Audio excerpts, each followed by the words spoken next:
दोस्तों, पितृपक्ष या पितृ ये क्या होते हैं, क्यों इनकी कृपा प्राप्त करना ज़रूरी है, क्यों जीवन में सक्सेस होने के लिए हमें पितरों की कृपा चाहिए। इस वर्ष पितृपक्ष कब से शुरू हो रहे हैं और आपको पितृपक्ष में क्या सावधानियां रखनी चाहिए, क्या उपाय करने चाहिए, आज ये वीडियो पूरी तरह से पितृपक्ष पर समर्पित है। बहुत बार दोस्तों, कुंडलियों में जब पितृ दोष बनता है तो ये व्यक्ति के जीवन में संघर्ष की स्थिति को बेहद बढ़ा देता है। व्यक्ति इतनी मेहनत करने के बावजूद भी कभी सक्सेस नहीं पाता, कर्ज के दलदल में फंसता चला जाता है।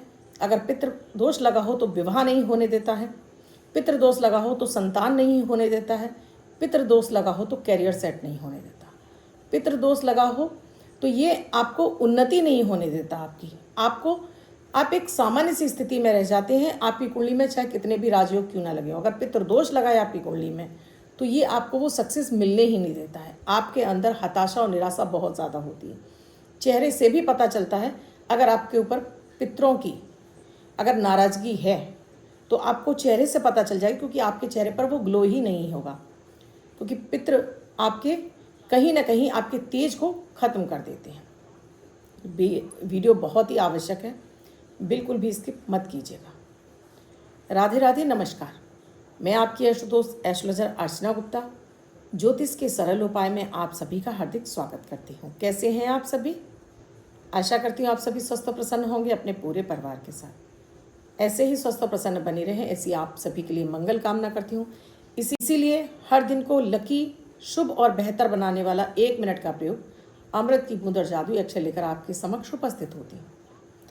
आप कोई उपाय करें ना करें, मात्र ये उपाय भी कर लेते हैं तो बहुत हद तक आपको मानसिक तनाव से मुक्ति मिलती है, घर में सुख समृद्धि और शांति बढ़ती है, हर दिन आपके लिए शुभ और लकी होने लगता है। उम्र की भी बाध्यता नहीं है। आप किसी भी उम्र के हैं, आप किसी भी राशि के हैं, किसी भी लग्न के हैं, किसी भी देश में रहते हो, किसी भी भाषा से बिलोंग करते हो, किसी भी धर्म से बिलोंग करते हो, मात्र 1 मिनट का प्रयोग है और पूरा दिन आपके एनर्जेटिक बना रहता है। जब आप इनको लगातार करते जाते हैं तो आपके लिए नेगेटिव ग्रहों की दशाएं भी आपको उतना परेशान नहीं करती हैं, आपके लिए काफ़ी कुछ आपका पॉजिटिव होने लगता है। तो बात करती हूँ सबसे पहले अमृत की बूंद जादुई अक्षर की। 1 मिनट का प्रयोग है लेकिन बेहद खास है। 14 सितंबर 2024 दिन शनिवार। आज का राहु काल है 9:09 से 10:43 तक। इस समय आपको कोई भी शुभ कार्यक्रम नहीं करना चाहिए। अभिजीत मुहूर्त का समय है 11:51 से 12:41 तक। इस समय आप कोई भी शुभ कार्यक्रम कर सकते हैं। आज की अमृत की बूंद में आपको छोटे से गुड़ के टुकड़े के साथ में 5 काली मिर्च चबा चबा कर सेवन कीजिए, ऊपर से गुनगुना पानी पी लीजिए। तो आज आपके अंदर वो ऊर्जा बनी रहेगी कि आप अपने हर कार्य को सुचारू रूप से कर सकें। जादुई अक्षर है आज का दोस्तों मदन वाला माँ। इस माँ शब्द को रेड कलर के पेन से लेफ्ट हैंड पर कहीं भी लिखकर छोड़ दीजिए।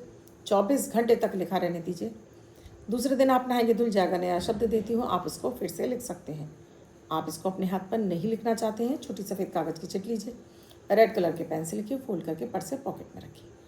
24 घंटे तक साथ रखिए। दूसरे दिन फाड़ कर किसी पेड़ की जड़ में छोड़ दीजिए। आप इसे नाली में ना बहाएं। दोस्तों, आज हो रही है पितरों की। पहले बता दूँ पितृपक्ष। इस वर्ष पितृपक्ष 17 सितंबर 2024 से शुरू होकर 2 अक्टूबर 2024 तक चलने वाले हैं। पितृपक्ष शुरू होते हैं पूर्णिमा तिथि से और इसका समापन होता है अमावस्या तिथि पर। अमावस्या तिथि पर सर्व पितृ अमावस्या बोली जाती है, यानी आपने पूरे 15 दिन कोई श्राद्ध नहीं किया तो इस दिन आप श्राद्ध करके अपने भूले बिसरे सभी पितृजनों का श्राद्ध कर सकते हैं, जिससे कि आपको उनकी कृपा प्राप्त होती रहे। पितृ हमारे जो पूर्वज हैं, हमारे दादा परदादा, ये सभी पितरों की श्रेणी में आते हैं जो परलोक गमन कर चुके हैं। ज़रूरी नहीं कि हर पितृ मोक्ष गति पाले पितरों की योनि में जाते हैं। कुछ अगर उनके कर्म अच्छे नहीं होते हैं तो कुछ प्रेत योनियों में भी चले जाते हैं, लेकिन हम उनका पितृपक्ष में जिस तिथि पर वो गए हैं, परलोक गए हैं, उसी तिथि पर उनका श्राद्ध करते हैं। श्राद्ध इसलिए करते हैं कि उनके आत्मा को तृप्ति मिले और एक ब्राह्मण को भोजन कराया जाता है उनके नाम से। हम ऐसा इसलिए करते हैं कि हम ये महसूस करते हैं कि इनके अंदर ही हम उनमें अपनी पितरों की छवि देखते हैं और इस तरह से उन्हें भोजन कराते हैं और उनसे अपना आशीर्वाद लेते हैं कि जिससे कि हमारे पितरों को भी तृप्ति मिलती रहे। तो पितरों की पूजा हर व्यक्ति को करनी चाहिए। पीढ़ी दर पीढ़ी ये आपको पितृ हैं, अपने दादा का और अपने पिता का, ये 2 श्राद्ध आप हर एक को करना चाहिए। अब किसी ने कहा कि पहले बेटे को करना चाहिए, बड़े बेटे को करना चाहिए और छोटे को करना चाहिए, बीच के बच्चों को नहीं करना चाहिए। पितरों का श्राद्ध हर व्यक्ति को करना चाहिए, क्योंकि वो अपने पिता की संतान है, आपके अंदर वो खून है। किसी ने पूछा क्या पितृदोष लड़कियों को भी लगता है? जी बिल्कुल, उनकी कुंडलियों में भी पितृदोष बना होगा तो उनका भी वैवाहिक जीवन अच्छा नहीं होगा, उनको संतति होने में यानी कि संतान होने में दिक्कत होगी, उनका भी वैवाहिक जीवन एवरेज से भी कम होगा। तो लड़कियों को भी पितृदोष का उपाय ज़रूर करना चाहिए। अगर आपके पितृ अतृप्त रह जाते हैं तो वो आपको नाना तरह की तकलीफ़ें देते हैं, जैसे आपका हर कार्य में बाधा आती है, कोई कार्य समय पर नहीं होता, पैसे का फ्लो ख़त्म होता जाता है और कर्ज आपके ऊपर चढ़ता जाता है, संपत्ति आपकी विवादों में चली जाती है, संतान नहीं होने देती या विवाह इत्यादि भी आपके बाधित होने लगते हैं, संतान उत्पत्ति में बहुत अधिक दिक्कतें आती हैं। तो ये सारे सिम्टम कहीं ना कहीं पितृदोष के हैं और बहुत बार ये पितृदोष बीमारी के रूप में भी आपके घर में आ जाती है। तो पीढ़ी दर पीढ़ी बीमारियां चलती रहती हैं, घर में एक बीमार बिस्तर से उठता नहीं है, दूसरा बिस्तर पर आ जाता है, तो बीमारियां भी देते हैं ये पितृ। इन पितरों की जो शांति है उसके लिए आप त्रिपिंडी श्राद्ध भी करवा सकते हैं, गया जी में जाकर उनको शांति करा सकते हैं। अगर आप एक बार ये प्रयोग कर लेते हैं, अगर मान लीजिए आपको जीवन में बहुत ज़्यादा परेशानियां हो रही हैं, तब आपको ये प्रयोग एक बार ज़रूर कर लेना चाहिए। त्रिपिंडी श्राद्ध करा सकते हैं और आप गया जी में जाकर उनको विसर्जित करके आ सकते हैं। लेकिन उसके बाद भी आपको पितरों को भोजन जरूर कराना होता है। जो ये कहते हैं कि हम त्रिपिंडी श्राद्ध करा चुके हैं या हमने गया जी में उनको शांत कर दिया, अब हमें श्राद्ध करने की ज़रूरत नहीं है, श्राद्ध तो आपको तब भी करना होगा। श्राद्ध में उस तिथि पर आपको श्राद्ध करना होता है जिस तिथि पर आपके पूर्वज गए हैं, आपको वो तिथि पता है, उन तिथियों पर आप भोजन कराते हैं। ब्राह्मण को उनकी पसंदीदा चीज़ें जो उनको आपके उन पितरों को पसंद थी वो बनाते हैं, वो खिलाते हैं। विशेष रूप से इसमें चावल अवॉइड किया जाता है कि चावल का जो भोजन है वो ना बनाया जाए। श्राद्ध वाले दिन आपको पंडित को भोजन कराना चाहिए और ये श्राद्ध कभी भी आपको 11 बजे से पहले आपको भोजन नहीं कराना चाहिए। अगर ये श्राद्ध का भोजन का टाइम अगर आप राहु काल में कर देते हैं तो ये आपके लिए और भी ज़्यादा अच्छा हो जाता है, क्योंकि पितृदोष लगता कैसे है दोस्तों? शनि केतु के साथ में हो, सूर्य राहु या केतु के साथ में हो तो ये पितृदोष का निर्माण कर देते हैं और आपके जीवन में संघर्ष को बढ़ा देते हैं। तो 11 बजे से बहुत सारे लोग सुबह ही सुबह पितरों का श्राद्ध कर देते हैं। 11 बजे से आप अगर पितरों का श्राद्ध करते हैं या उस दिन राहु काल सुबह के समय हो तब आप श्राद्ध कर सकते हैं। तो विशेष रूप से अगर आप राहु काल का ध्यान रखते हैं, राहु काल में श्राद्ध करते हैं तो ये ज़्यादा शुभ माना जाता है। पितृपक्ष में कुछ भी नया कार्य करने से इसलिए मना किया जाता है कि भाई अभी हम अपने पितरों की कृपा प्राप्त करना चाहते हैं और देव भी सोए रहते हैं, तो इसलिए शुभ कार्य करने के लिए जैसे गृह प्रवेश हो गया, किसी शुभ कार्य को जैसे विवाह इत्यादि सबकी मनाही होती है।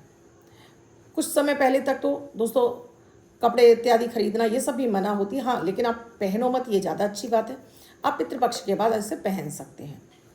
आज लोग मानते नहीं हैं दोस्तों, लोग कह देते हैं कुछ नहीं होता। पितरों की नाराज़गी से आपके सारे काम अटकने लगते हैं, पीढ़ी दर पीढ़ी इनसे परेशान हो जाती है। तो अगर आप शहर में रहते हो, अपने परिवार के साथ में रहते हो, आप अलग रहते हैं, तब भी आपको श्राद्ध जरूर करना चाहिए। आप बड़े स्तर पे ना करें तो केवल एक ब्राह्मण को भोजन बनाकर, बहुत सारे लोग भोजन बनाकर उसको भोजन खिलाकर पाँव हाथ लगाकर उसको वस्त्र इत्यादि आप दक्षिणा देकर उसको विदा कर सकते हैं।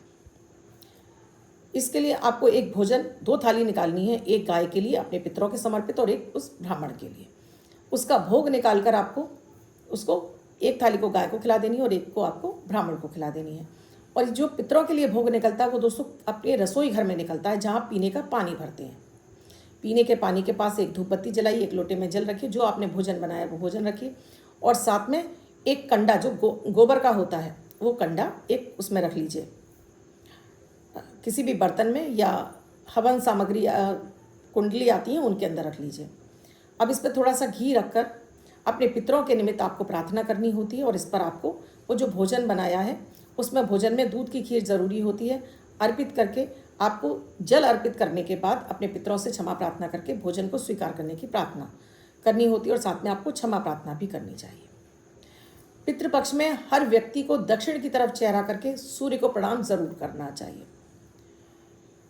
हर व्यक्ति को पितृपक्ष में, चाहे वो लड़के हों चाहे लड़कियां हों, प्रणाम के साथ में सूर्य को अर्घ जरूर देना चाहिए। इसमें थोड़ा सा काला तिल डालकर देते हैं तो आपको पितरों की कृपा प्राप्त होती है, चाहे वो लड़के हों चाहे वो लड़कियां हों, ज़रूर करना चाहिए दोस्तों। और पितरों का तर्पण हमेशा लेफ्ट हैंड यानी उल्टे हाथ से किया जाता है। तो अगर आप पितरों के लिए भोग निकाल रहे हैं तब भी आप उल्टे हाथ से निकालिए। आप पितरों को तर्पण कर रहे हैं तब भी आपको लेफ्ट हैंड से ही करना चाहिए। लेफ्ट हैंड पर यहाँ पर रखकर आपको इससे सीधे हाथ से पानी लगाकर, मंत्र है ओम नमो सर्व पितृदेवताभ्यो नमः। इस मंत्र का कम से कम आपको 7 बार इसका जाप जरूर करना चाहिए।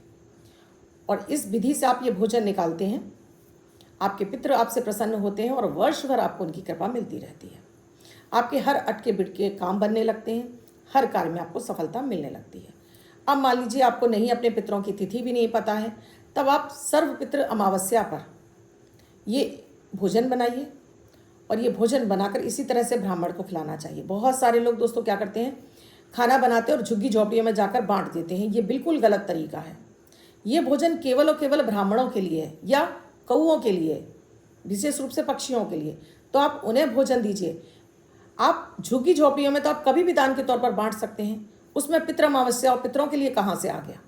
तो हमेशा ब्राह्मणों को ही भोज कराइए। बहुत सारे लोग हंसने लगते हैं, कौए हमारे पितृ बनकर आ गए। आप हंसिए मत। आप काग पुराण पढ़ के देख लीजिए, आप भविष्य पुराण पढ़ के देख लीजिए, इनमें आपको पता चल जाएगा। सारी चीज़ें तथ्यों के साथ में दी हुई हैं। ये आजकल की पीढ़ी है, इन चीज़ों को समझती नहीं है, हंसने लगती है। कहीं ना कहीं आप उनके कोप के भाजन बनते हैं। किसी भी चीज़ पर आप बेवजह ही आप उपहास बना रहे हैं उसका, तो पहले उनके तथ्य समझिए, तब उस पर बहस कीजिए। क्योंकि बहस करना यानी कुतर्क करना हर एक व्यक्ति को आता है। तर्क नहीं समझता है व्यक्ति और कुतर्क करने लगता है।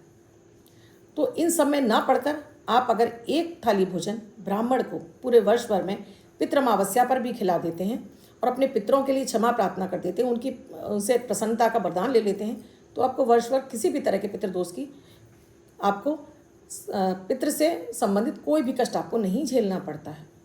तो इस वर्ष आप ये ज़रूर करेंगे। आप चाहे कहीं भी रहते हों, एक थाली भोजन आपके जो भी पितृ चले गए उनके नाम से निकालिए और भोजन जरूर कराइए। और आप कर रहे हैं तो आप बहुत भाग्यशाली हैं कि आप अपने पितरों की आराधना कर रहे हैं। दोस्तों, पितरों के लिए आप संध्या के समय एक दीपक, तेल का दीपक संध्या के समय अगर दक्षिण की तरफ लगाते हैं तो इससे भी पूरा 15 दिन आपको पितरों की कृपा मिलती है। तो ये मैंने जो छोटी छोटी सी चीज़ें बताई हैं, अब कोई ये व्यक्ति नहीं कह सकता कि हम शहर में रहते हैं तो हम नहीं कर सकते। हर कोई व्यक्ति कर सकता है। ब्राह्मण आपके घर नहीं आ सकता तो आप मंदिर जाकर वो खाना देकर आ सकते हैं, उनको खिला सकते हैं। मंदिर में बैठाकर टिफ़िन में लगाकर ले जाइए, मंदिर में बैठाकर पंडित जी को खिलाकर आप उनको दक्षिणा देकर आ सकते हैं। करना होगा दोस्तों, कुछ समय निकालना होता, कितना भी कामकाज क्यों ना हो। जब आपको कष्ट आता है तब भी तो आप भाग रहे होते हैं कहीं ना कहीं। तो ये प्रयोग आप जरूर कर लीजिए। अब जिनका बर्थडे या मैरिज एनिवर्सरी है उनका ये वर्ष शुभ हो, ऐसी आप सभी के लिए मंगल कामना करती हूँ। बच्चे महिला पुरुष जिनका बर्थडे है वो पति पत्नी जिनकी मैरिज एनिवर्सरी 14 तारीख आपकी बर्थडे या मैरिज एनिवर्सरी हो, ये प्रयोग करेंगे। वाइट कलर के पेपर पर रेड कलर से 5 यानी 5 का अंक लिखेंगे। ये है आज का एंजल नंबर। अन्य कोई व्यक्ति 24 घंटे तक लिखकर इसको अपने पास रख सकता है। वीडियो अच्छा लगा हो तो लाइक ज़रूर कीजिए, कमेंट ज़रूर कीजिए और शेयर करना बिल्कुल ना भूलें। वीडियो में क्या समझ में नहीं आया कमेंट सेक्शन में लिखकर पूछेगा ज़रूर।